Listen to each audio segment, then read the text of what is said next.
Musa adalah seorang yang berkenan kepada Allah, sehingga dapat bercakap-cakap dengan Allah muka dengan muka. Tuhan berfirman kepada Musa, "Naiklah menghadap aku ke atas gunung dan tinggallah di sana, maka aku akan memberikan kepadamu loh batu, yakni hukum dan perintah yang telah kutuliskan untuk diajarkan kepada mereka." Dan Musa tinggal di atas gunung itu 40 hari dan 40 malam.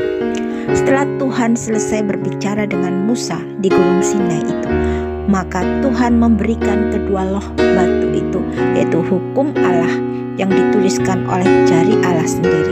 Tuhan Allah memilih bangsa Israel dari antara bangsa-bangsa menjadi kerajaan imam sebagai umat kepunyaan Allah sendiri, karena Tuhan hendak mengasihani bangsa Israel dan menggenapi janjinya yang telah dibuatnya dengan Abraham, Ishak dan Yakub. Tetapi Tuhan membuat perjanjian kepada bangsa Israel, yaitu sebagai persyaratan bahwa bangsa Israel akan memenuhi janjinya, yaitu jika kamu sungguh-sungguh mendengarkan firman-Ku dan berpegang pada perjanjian-Ku, maka kamu akan menjadi harta kesayangan-Ku sendiri dari antara segala bangsa, sebab Akulah yang mempunyai seluruh bumi. Kamu akan menjadi bagiku kerajaan imam dan bangsa yang kudus. Tetapi apakah kerinduan hati Allah dapat terwujud? Apakah bangsa Israel dapat memenuhi dan mentaati persyaratan yang Tuhan Allah sudah berikan kepada mereka? Bangsa Israel telah menjadi gagal untuk memenuhi persyaratan yang sudah Tuhan berikan, yaitu dengan menolak untuk mendengar suara Tuhan Allah sendiri secara langsung, yaitu dengan berkata kepada Musa, "Engkaulah berbicara dengan kami, maka kami akan mendengarkan.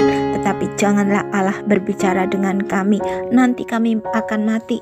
Dengan menolak suara dari Tuhan Allah secara langsung, maka tidak mungkin bagi bangsa Israel untuk dapat memenuhi kerinduan hati Allah untuk menjadi kerajaan imam dan bangsa yang kudus. Kemudian ketika Musa berada di Gunung Sinai selama 40 hari dan 40 malam, maka bangsa Israel telah mendesak Harun untuk membuat anak lembu dari emas untuk menjadi Allah bagi mereka. Ketika Musa telah mendapatkan kedua loh batu itu dari Tuhan Allah dan hendak mendapatkan bangsa Israel, maka Musa melihat anak lembu emas dan orang-orang Israel menari-nari, sehingga bangkitlah amarah Musa, dilemparkanlah kedua loh batu itu dari tangannya dan dipecahkannya pada kaki gunung itu.